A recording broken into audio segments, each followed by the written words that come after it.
On se dit, quelque part, si on y arrive à bord du trimaran massif, a priori, on pourra continuer à faire ça à terre en revenant chez nous.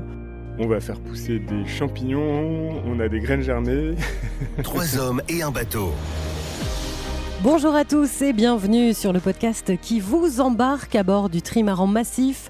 La 4e semaine de course se termine avec une option à l'ouest payante pour François Gabard, Guénolé Gainé et Jérémy Eloi. Mais aujourd'hui, on va pas parler stratégie. Non, on va parler aujourd'hui low-tech, les basses technologies en opposition au high-tech et toujours dans un souci d'écologie et de bon sens. Mais je vous promets qu'à la fin de cet épisode, vous serez incollables sur le sujet. Un sujet très important pour le co-skipper du trimaran massif, Guénolé Gainé.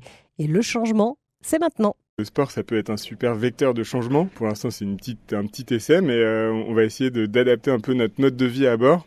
Moins de plastique, d'avoir un avitaillement plus local, bio. On a beaucoup travaillé sur les contenants qu'on va utiliser pour la nourriture. On a des petites expériences à faire aussi, des brosses à dents en bambou, des dentifrices au charbon, des dentifrices à l'argile.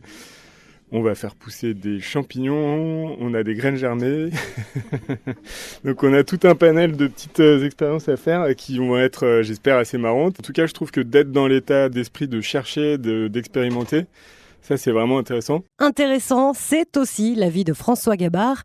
Le skipper du trimaran massif est à fond dans le projet. Je trouve ça intéressant, en effet, sur nos bateaux très high-tech, de remettre un petit peu en valeur cette partie plus simple des low-tech. Et en particulier, en effet, on s'est concentré principalement sur l'avitaillement et sur la vie à bord, sur l'hygiène, sur les vêtements, la nourriture, pour essayer d'avoir des choses les plus simples possibles à bord du bateau. Et là, vous vous dites peut-être que c'est encore un peu confus tout ça pour vous. Rassurez-vous, moi aussi, mais on va appeler tout de suite celui qui est à l'origine de tout ça sur le trimaran massif. Bonjour, je m'appelle Corentin de Châtel-Perron. Je suis le fondateur du Low-Tech Lab. L'ingénieur aventurier est le papa du Low-Tech Lab et on lui a demandé de nous expliquer avec des mots simples ce que ça veut vraiment dire les low-tech. Alors, ce qu'on appelle des low-tech sont des technologies qui sont utiles, accessibles et durables. Alors, utiles parce que ça répond à des besoins de base comme l'accès à l'eau, à l'énergie ou à la nourriture. Accessibles parce qu'on peut les fabriquer un peu partout dans le monde. Et durables parce que ça utilise en général des ressources naturelles ou renouvelables.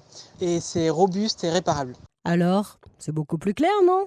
Et c'est surtout beaucoup mieux pour la planète. C'est François Gabard qui nous le confirme au cas où on n'aurait pas encore compris. On utilisait en tout cas énormément de plastique, même des plastiques à usage unique à bord du trimaran, c'est plus acceptable. Donc on essaye de les diminuer, voire réduire complètement. Je pense qu'on n'en est pas très très loin, ce qui n'est pas forcément simple quand on vit sur un bateau qui est dans des conditions assez extrêmes, avec beaucoup d'humidité. C'est pas simple d'avoir de la nourriture sans plastique.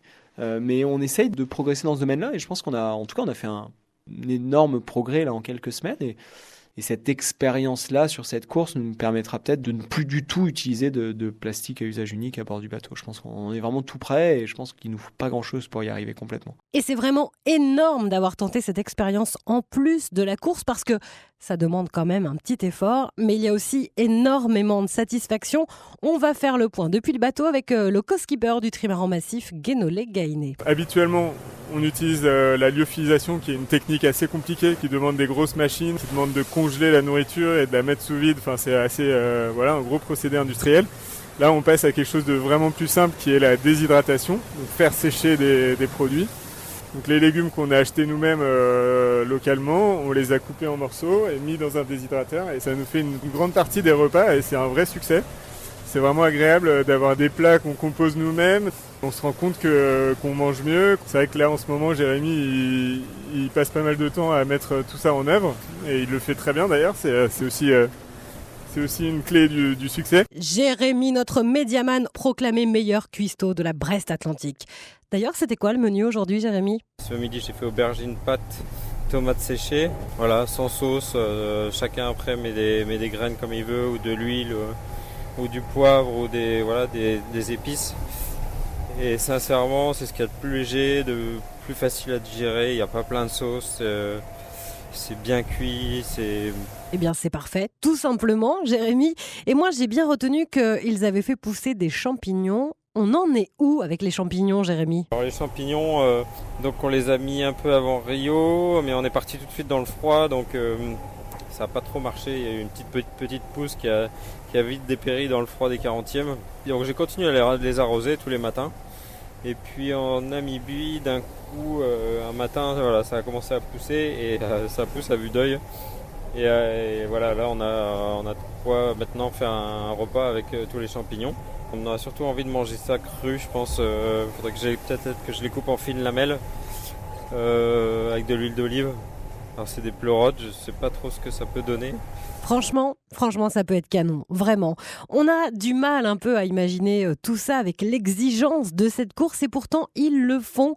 Ce qui fait évidemment très plaisir à notre invité Corentin de Châtel-Perron. Ça me fait vraiment plaisir de savoir que à bord du trimaran massif, ils expérimentent des low-tech parce qu'alors ils m'ont fait visiter leur bateau avant de partir. C'est un bateau qui est très high-tech, à la pointe de la technologie, mais ils ont à bord en fait une philosophie qui est très low-tech et on a trouvé pas mal de points communs.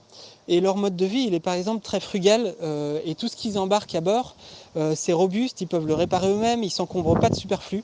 Donc on s'est bien entendu de ce point de vue-là. C'est un projet collectif qui s'est mis en place avec l'équipage tout entier, avec quelques questions, c'est vrai, mais avec surtout l'envie de bien faire, François Gabard. On part pas en se disant c'est sûr on va manger que ça et ça va pousser suffisamment vite pour nous nourrir.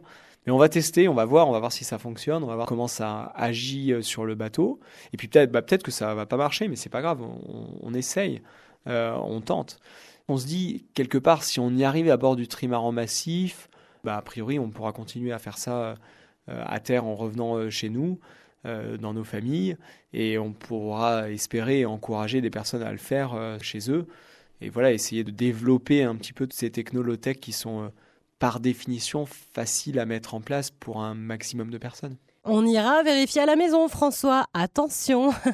Alors, ça y est, c'est bon pour vous, le low-tech ? Si nos vidéos peuvent donner envie à des milliers de gens de faire pareil chez eux, d'avancer aussi dans leur mode de vie, je pense que c'est que positif. Ouais. Et il n'y a pas de petits gestes. Chacun à son échelle peut s'y mettre. Et si on est 7 milliards à le faire, je vous laisse imaginer. Allez, avant de se quitter, un dernier petit mot de notre invité Corentin de Châtel-Perron. Je leur souhaite bon courage pour la fin de la course.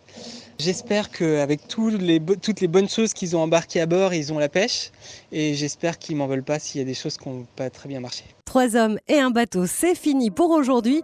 On prend sa brosse à dents en bambou, son dentifrice au charbon et allez hop, au lit.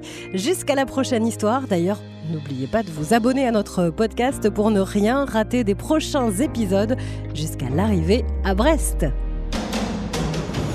Retrouvez toute l'actualité du trimaran massif sur massifcourseaularge.com.